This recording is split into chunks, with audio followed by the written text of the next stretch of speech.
He says he's not dead. Yes, he is. I'm not. He isn't. Well, he will be soon. Hey! We're recording the podcast! Shut up! Good morning to you, wherever you are, because it is Morning somewhere! for August 1st, 2025. My name is Burnie Burns, sitting right over there. She is enjoying the best summer of her life. It's Ashley Burns. Say hi to Ashley. I am. I forgot it's a new month. You know what that means? It means new fitness goals. Yeah, it's August 1st. New fitness goals. What's your fitness goal for? I've got to look it up now. It's the kind of thing that like it hits at midnight, so I'm like sleeping, I'm snoring away, and it goes, "You have a new goal." Mine is I have to work out 9 times in a month. So I Okay, got this, that's not so fam. bad. Mine last month was almost patronizing. It was like work out 4 times. You know it's based on your activity, right? Okay. I know, but I'm like, wow, you expect so little of me. But I also have the opposite thing. I cannot be pleased because if I'm working to better myself and I'm working out a lot, then in the back of my mind is always like, this is going to ruin my goal for the next month. And my goal for this month is now 55 exercise minutes per day, 14 times. Usually over-promising or under-promising and over-delivering is a good strategy. I don't know with health and fitness if that's the way to go with it. I don't know. Look, I'm working. I'm trying to get ready for summer, Bernie. I know that we're like several months into it already, but I'm doing my best to get my bikini body ready. Yeah, we're 2/3 of the way through the summer that you're getting ready for. I like it.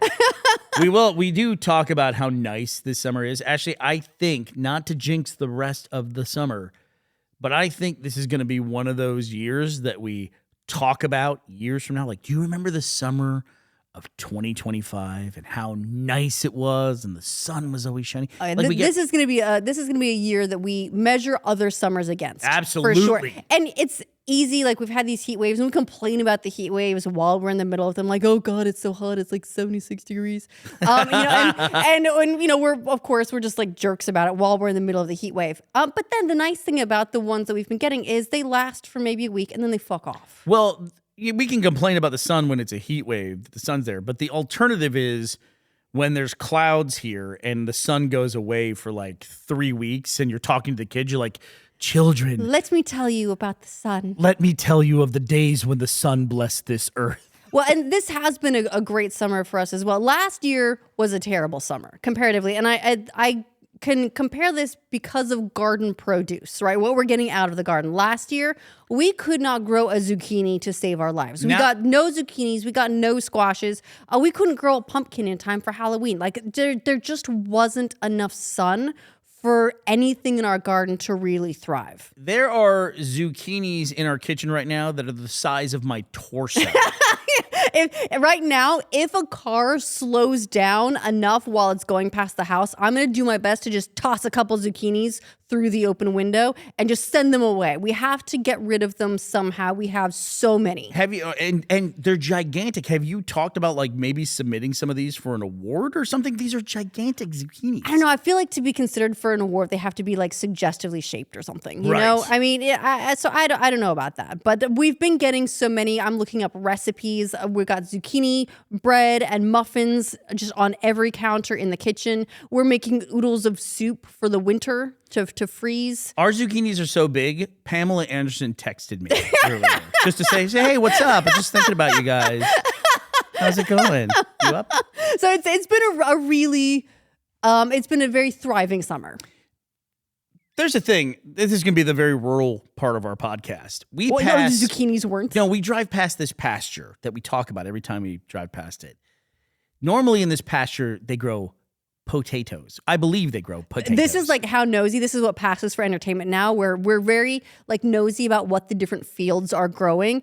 And we noticed that this field that normally grow potatoes, they're not growing potatoes this year. What have they got going on? And we are not professional agriculturalists. Speak for yourself. But we do know somebody who has studied agriculturalism. And we asked her, we said, so what is that? What are they growing in that field? And she said, that was something, they take a season, they grow this, whatever this plant was. She told us what the name was. They grow that and then mulch it back in to replenish the nutrients in the soil. But that seems kind of weird to me because don't the plants that grow in the field get the nutrients from the soil? So where are the nutrients coming from? It feels like a perpetual motion machine or something. I mean, I think this is going to be something like carbon reclamation, right? I mean, maybe it's the kind of plants that don't require a lot of vitamins and minerals to grow. The kind of like almost weeds, right? The thing that can grow anywhere in like the most barren of soils.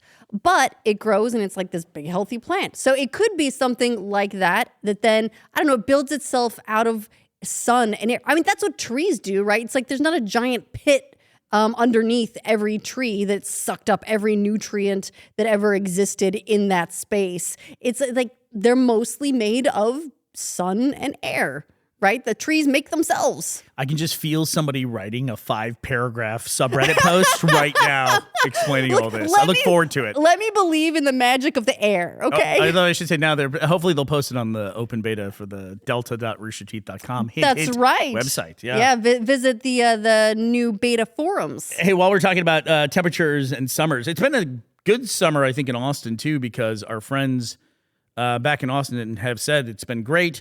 It's getting a little hotter now, but I think it was the first July in a long time, or first June, excuse me, where they didn't have a day over 100 degrees Fahrenheit in June. That's saying something. That seems crazy to me, having lived there as long as we did.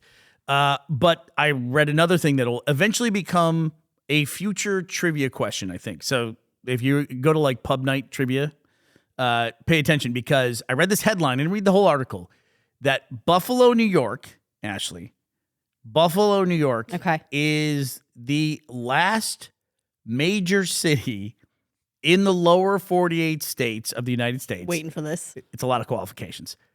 It is the last city to not hit 100 degrees Fahrenheit ever. Oh. They've never been over 100 degrees, and they're the last major city, whatever. So this is the last city standing. So now we know where all the climate refugees are going to go. Right. Well, you should also go to Buffalo, New York, because Buffalo, New York has all hydroelectric power as well. Does it? Yeah. So in the event of an apocalypse, go to Buffalo, New York. Because you'll still have power. Yeah, you'll still have power. All right. So you'll have power and a temperate climate. What more could you ask for? As long as the water is still flowing. That's going to be the marketing brochures for Buffalo. Right. That and the wings. That's what you get there. But as long as water is still flowing in upstate New York, you'll be okay. And it won't evaporate because it never gets over 100 degrees, so you'll be fine. It's the dream. Yeah. But it reminded me of this article that I read about Buffalo, New York. I say I read the article. I didn't read the article because I could see the headline, and then I went to go read the article to give you all the juicy facts about it. And they wanted like $10 a month. Oh, yeah. They're like, it's subscribers only. You want the information. I wish you could just pay like $1. Right. And just like, I just want this one. It's funny you say that, because the age verification thing is like now making its way all over the internet. It's ending up on every single site. It's ending up in countries where they don't have requirements for that. Like, for instance, YouTube just announced this thing that's got people upset, where they're going to use some kind of AI algorithm to determine who is underage and who is not on YouTube. Yeah, I heard about that. And I'm not entirely sure how that's going to work. I mean, YouTube has never been exactly transparent about their algorithms. But yeah. For good reason. Yes, for good reason. Because if they tell you, then you game the system. But like, if you figure out like what it takes to promote a video on YouTube and get it in the algorithm where it'll show it to people for suggested videos, or just to increase the monetization for it, if they told people how that works, everyone's going to do it. Everyone would just game the system. And then by gaming the system, if everyone games it, it breaks it again. So, they've never been really transparent about that. But yeah, they said that based on your viewing habits, they will determine if they think you're over 18 or not. And if they think that you might not be 18, then they will have you verify your age, which that's as confusing as it sounds. Yeah. So, I mean, I guess we'll see how it actually shakes out. But like, what does that mean? How do you watch YouTube like a 17-year-old versus like a 20-year-old? I know exactly what you mean. If the only data they have on you, your behavior, is what you're watching, right? But that's also what they're trying to protect. So like, if, say you have a 14-year-old who's watching all mature content, that's exactly the kind of person that you want to age gate, but they would look like someone older because they're watching all mature content. Yeah, so I don't know how that's going to work exactly yet. And it may be the kind of thing that they refine over time when they go, we think this person is watching stuff like an underage person, and then they verify and they're like, oh no, they were in fact overage. So now we're tweaking things a little bit. Maybe they'll hone in on it eventually, but it's still it's interesting the different types of approaches that we're seeing to this age verification. So it's interesting because that's what led me to think about this was this article where they had a pay gate on it.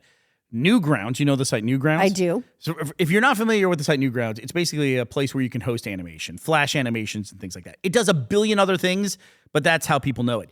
Do you know how old Newgrounds is? I mean, it's one of the old guard of the internet, so old. If I told you it was 30 years old, it was founded in July of 1995. Oh my God. That seems right, and yet somehow it's still shocking to me that it's a 30-year-old website. It is weird. It's like, it seems right, and yet, oh, that's weird. So they have a really interesting approach to it, which is they posted this. They said, one, if your account is more than 10 years old, we're going to assume you're currently over 18. Two, if your account ever bought a subscription with a credit card, we can confirm that you are over 18 because you need to be over 18 to have a credit card in the UK. There's a third one that they've had to kind of retract about debit cards because they found out more information. And then the fourth one was, if none of the applies, you will have the opportunity to pay a small one-time fee via credit card as confirmation of your age. There was another one that a Redditor suggested, which is, if you know what Newgrounds is, you're old. I think that's right. I think that's probably the best verification. Is even knowing what it is. I mean, I agree. And the thing is, Newgrounds is old guard of the internet, but still, when it comes to it, a small site, right? And it's not like a highly monetized user base. And all of these third-party verification platforms, right? You have to pay for like every user that gets verified. So for these small sites, especially, they've got to find some other way to be in compliance, right? And I agree with you that the credit card angle seems like a solid thing. Like if you put like $1 charge on the credit card. I feel that way with like mobile ads, right? When I get a mobile game on my iPhone and it has an ad every 30 goddamn seconds. Like it a seems full like takeover. Yeah. So annoying. And it's like $2.99 and I can just get rid of those. It's worth it by like the fifth ad. You know what I mean? Sure. I will not slap my credit card down faster for anything than that purchase. It's crazy how fast I'll do that. Although speaking of mobile games, there is actually another verification method that could work that maybe we'll see gain popularity. So we found a new mobile game for Finn. And it lets him practice his math. But it's in the guise of a little RPG game. It's really cute. But there's a parental section where if you want to go like buy stuff, but it's sort of age gated, but it's age gated via quiz, right? To prove that you're the parent. And you showed me the question that we saw on it, which was, what does the VCR do? Right. Why would any 5-year-old in 2025 know what a VCR does? Right. So you have that quiz. And I think, what was that? There was a series of games in, I want to say like the 80s. And it was like some hopeless dude who's always getting into situations with hot women. Leisure Suit Larry. Yes. Thank you. So Leisure Suit Larry. They had a quiz. That one had a quiz. Because it was like a quote unquote adult game. So in order to play it, you had to pass this quiz that only 18-year-olds, only adults would like know the answers to these questions. It was questions about like current events from the 60s and stuff, right? So maybe we'll see that make a comeback. Did you do that? Do you remember trying to pass that quiz? No, but did. I remember that being a whole thing, and Yeah. people would like memorize the answers and like write them down and then share the answers around. But imagine that you go to log on to a website and it goes, here's a picture of a cassette tape and a pencil. What's the relationship between these two things? Right. If you can answer that, we know you're an adult. Well, I that kind of thing is actually, it seems kind of analog, but it would work, right? And then, of course, everyone can just look it up and do it. I'll be honest with you. If you give me a choice, and this is really what this act is in practice, it is the Child Safety Act. But really, if they called it the Everyone Provide Their Government ID to Website Act, no one would be doing this. Like, everyone would be screaming about this. But that's what it is in practice. And if you give me the choice of like, do you want to take a photo of your ID or of your own face and provide it to us? Or do you want to pay $1.50 via credit card, I will take that latter choice all day long because I don't know about you guys, but most of my credit card stuff, when I do it digitally, it provides a virtual credit card number and everything like that. So there is a level of anonymity in there as well, which it's not perfect, no, but it does stay kind of in one channel as opposed to just like throwing this crap everywhere on the internet, like to the T app or something like Right. that. It's something. You know what, though, is would you, if you had the opportunity, verify your ID with like Apple, like put it in your Apple wallet or something and have that authenticate you to the rest of the internet? Yeah, but once Apple knows that they can charge $1 per site and take their little rake off of that as well, I think they'll be very slow to make that one. Yeah, right? maybe, Especially if maybe. people are doing the little credit card thing here or there, you know? But like a $1 charge, like an age verification fee to use a website, it would get annoying across every website on the internet. But at the same time, it's like, it's better than, you know, sending my government ID to everybody. Well, Bernie, speaking of like proving that you're old, there is something going on down in London there are two pubs that are fighting it out to decide which is the oldest. And I want to be clear about this. They're not fighting to decide which is the oldest pub in London. They're fighting to decide which is the oldest riverside pub in London. So this is beside a river. Oh, yeah, wow. that's like, that has to be like, Qualifications. What's the one that's like right next to the river? And so there's these two pubs that are fighting. They're trying to be like, which one of us is older? Because they're both, what are they both claiming to be the oldest riverside pub in London? Like, is that determined where you drink? How would you even possibly figure that out? Does it say in the article like what year it goes back to? Well, so here's I'm guessing one. 500 years. One is called the Mayflower, is named after the Pilgrim Mayflower ship. And it says that it has some of the ship's original timbers in its structure. The ship that left their country with refugees? They named a pub after that? All right, good call. You know, there's just, I don't understand. Does it have a year at all? Like how old either one of these things is? Let's see. Challenging times for the pub industry. That is funny because that is one of the rivalry. things you think would be in the first paragraph And of the article. Of course it's not. Trust me, this was nowhere near the age gate. Neither one of the pubs wanted to provide their government ID. So- but they've had a Newgrounds account since day one, so they're both pretty fucking old. So let's see. We have the Prospect, which claims it was established in 1520. 1520, the everybody. same year as the Great Fire of London. By the way, I fucking nailed it with the 500 years. That's almost exactly 500 years. Look, it's incredible. We always say this, right? Is that like for us as Americans, things being 100 years old is like, wow, that's really, really old. And then you drive across here. We're driving across a bridge on a regular basis. That's, I don't know, it could be 1,000 years old. Who knows? Have you changed, by the way? Like every now and then I hear like the oldest pub in London is 500 years old, and I go, that's it? Where's your pub from like 900 AD, motherfuckers? I know. I'm like, isn't there some stew in like in Japan that's been going that long? Yeah. Come on. Everybody with their 4,000-year-old buildings in other parts of the world is like, good job, London. Wow, 500 years. Well done. Well, I mean, I guess everything else burned down in the Great Fire. But yeah, so there's these pubs that are trying to decide like, I'm older. You were talking about the back in the 80s in Leisure Suit Larry. There's another thing from the 80s that's going around right now. I got it here. I sent you a link. Okay. Click on the link in the chat. Okay, hold on. And I want you to watch this because Okay. I read this.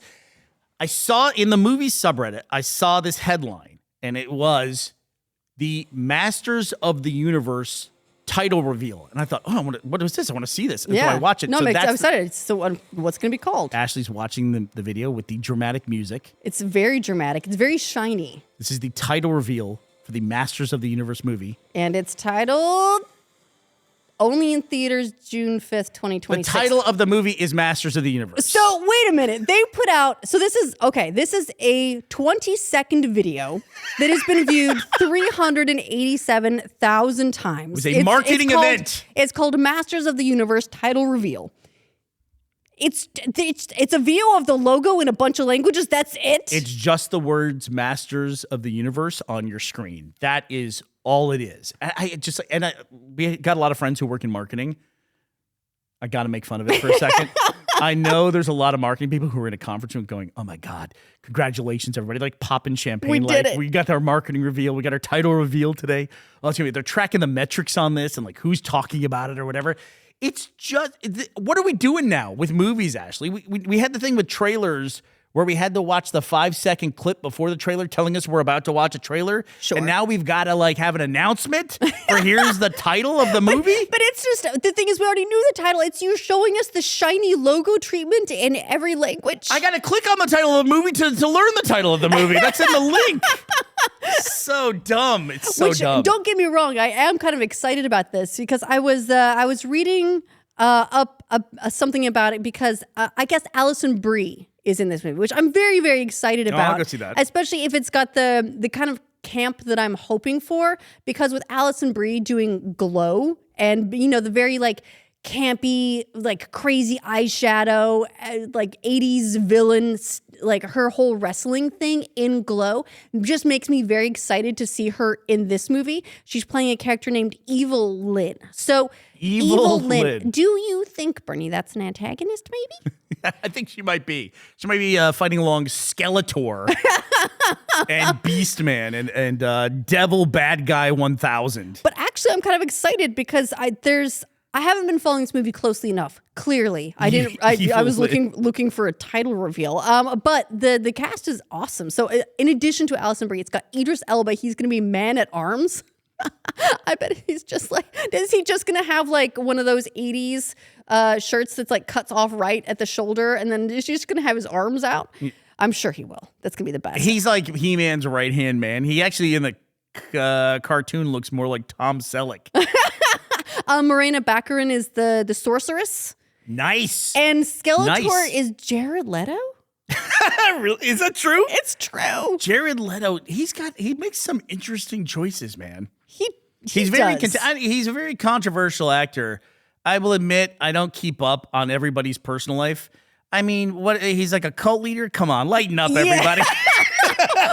What's a little light culting Come here on, and there? who hasn't started a cult every now No, and but then? and I guess I feel bad. The lead guy, the guy who's playing He-Man, and Nicholas Galitzin, he's the person I know the least in the cast. Well, that's a really specific casting choice, right? To play He-Man. It is. Right? It is. Like that's one that like you have to spend a lot of time on. That one is you're building the whole cast and everything else around it. But everyone else around it sounds awesome. So I think I'm on board. I love but too. only if they get really, really ridiculous. I love that he did a full transformation from Prince Adam. Is that the alter ego? Yeah. Into He-Man.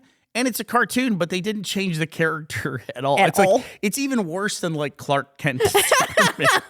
He's got the same shitty bob. He goes through a magical transformation and nothing about the guy changes. And they're like, who's this new guy who just showed up with this bandolier? Got a loincloth. He got a loincloth. Yeah. That's going to be an interesting challenge, I think, for the wardrobe department in 2025 because even as a kid's show in the 80s, it was weird. I mean, even Skeletor has no shirt on. Like, they were little loincloths, bare midriffs all across the board there. Bernie, do you know what the baby oil budget for this film is? I can't imagine what it is. Can't imagine. Production costs are going to go through the roof. Like, I feel like if Dolph Lundgren was in a movie, that they shouldn't remake it in 2025. That should be a qualification. New ground should get off. Look, there are some things that you just can't duplicate. Hey, while we're talking about Clark Kent and all that stuff, Superman apparently is going to digital. So, like, 2 weeks from now, you'll be able to watch Superman at home. That feels fast. It feels fast, but I mean, it's kind of the way the world works now. I know. I want to see it again, so I'm happy about that. No. It's good for us, I guess. But it is one of those things where that seems like they're once again continuing to train us, the consumer, that you can just wait. You know, but I wonder too if this is part of the greater new DCU strategy. This is them doing a Horizon. Although I guess we're maybe not because we're still yet to see Horizon, an American Saga, Chapter 2, right? But, you know, the idea being that you want to, like, build the fan base, almost like they're treating it like building the fan base from scratch. We want people to see this and get excited for the next one, right? And build it and build it and build it. Maybe they're doing that. and speaking of Jared Leto, I have heard zero chatter about who could possibly play the Joker in the DCU. I've heard a lot about Batman and I've heard a lot about Wonder Woman, but I haven't heard anything about the Joker. Yeah, you're right. I haven't, but maybe we haven't heard about it because while we are hearing speculation about Batman, they're still working on the Batman 2 or whatever, which we don't even know if that's tied in with DCU at this point. Right. Do And we? they have a Joker in that if they continue to use the same person, which they might not. Right. You know who the Joker in that is? I do. Barry Keoghan. Yeah. That's an interesting choice. Joker is always an interesting choice, and it either works or it doesn't. And 90% of the time it works. Every time the casting is announced, everyone's like, this is going to be terrible. Usually it turns out well. Sometimes, in a certain Jared Leto's case, not so great. He's a bad clown. I don't know why people get so obsessed with this character. He's a bad clown. How dare you, Bernie? He's the clown prince of crime. I know. He's a bad clown. He's built entirely on that pun. Well, the Superman release does put now a deadline for us. Because now I think that's going to be when we have to choose what the hell is going to be our new home video service that we use. I know. We're buying it, because I'm sure it'll be a digital purchase first, and then it'll go to streaming. Yeah, we're staring down the barrel. We got to find somewhere. do Do we go? What do we do? Amazon? What do we do? Amazon? Like where? Who is going to be around for a long time? By the way, this Masters of the Universe title reveal. I hope this does not become a thing. It might already be a thing, and this is the first time I've seen it. I had heartburn. It upset me. So how long? 20-second clip? 20 seconds. It upset me on like 5 different levels. Even one of the things is it's released by Amazon MGM Studios. And I refuse to include the Amazon in that. It's MGM. I don't know why that bothers me so much. It's like, Amazon, don't put your branding on every single goddamn thing, please. Leave the lion alone.